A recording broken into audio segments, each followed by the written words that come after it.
So on that day of counting లోపల హాల్లో ఎవరైనా ఏమైనా డిస్టర్బెన్స్ చేయడానికి ప్రయత్నం చేస్తే ఇమీడియట్గా అరెస్ట్ చేసేసి జైలుకి పంపించడం జరుగుతుంది. క్లియర్ ఇన్స్ట్రక్షన్ ఎలక్షన్ కమిషన్ ఉన్నాయి.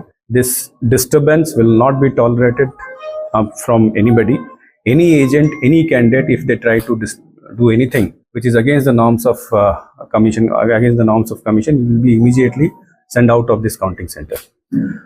సెకండ్ ఇష్యూ, బయట కూడా ఆల్రెడీ ఎస్పీ గారు అంతా అరేంజ్మెంట్ చేశారు. బయట కూడా ఆ రోజు పూర్తిగా 144 సెక్షన్ ఉంటుంది, అంటే అరౌండ్ దిస్ కౌంటింగ్ ఏరియా.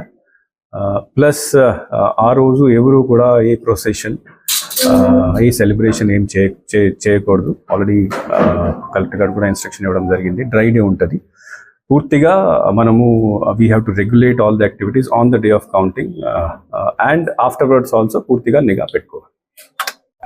మచిలీపట్నంలో కృష్ణా డిస్ట్రిక్ట్ సంబంధించి స్ట్రాంగ్ రూమ్స్ 7 కాన్స్టిట్యున్సీస్ ఉన్నాయి. ఇక్కడ స్ట్రాంగ్ రూమ్స్ తర్వాత కౌంటింగ్ సెంటర్ ఇన్స్పెక్షన్ కోసం వచ్చాము. బేసికలీ 2 రకాల ఇష్యూ చూడడానికి రావడం జరిగింది. ఒకటి, రేపు 4th ఉన్న కౌంటింగ్ సంబంధించి అన్ని ఇన్ఫ్రాస్ట్రక్చర్, ఇంటర్నెట్ సౌకర్యాలు, బ్యారికేడింగ్, మూమెంట్ ఫ్లో అన్నీ సరిగ్గా చేయడం జరిగిందా లేదా.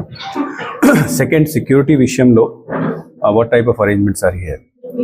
సో ఈరోజు అన్ని చూసిన తర్వాత ఆల్ టేబుల్స్ అన్ని ప్రతి కాన్స్టిట్యున్సీలో 14 టేబుల్స్ పెట్టడం జరిగింది. All halls are properly now prepared. Internet facility కూడా ఏర్పాటు చేశారు. మనకు ఈ టాబ్యులేషన్ సంబంధించి, ఎన్కోర్ సంబంధించి ట్రైనింగ్స్ కూడా ఆల్రెడీ అయిపోయినాయి.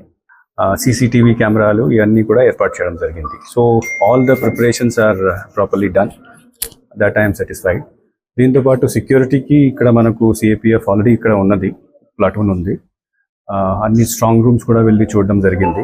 డబల్ లాక్స్ ఉన్నాయి, సీసీటీవీ కెమెరా కవరేజ్ ఉన్నది, 24 hours సర్వేలెన్స్ ఉంది.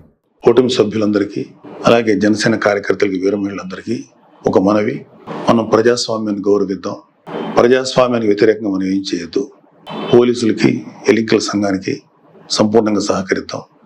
మన డెమోక్రటిక్ స్పిరిట్ని మనం నిలబెట్టుకుందాం.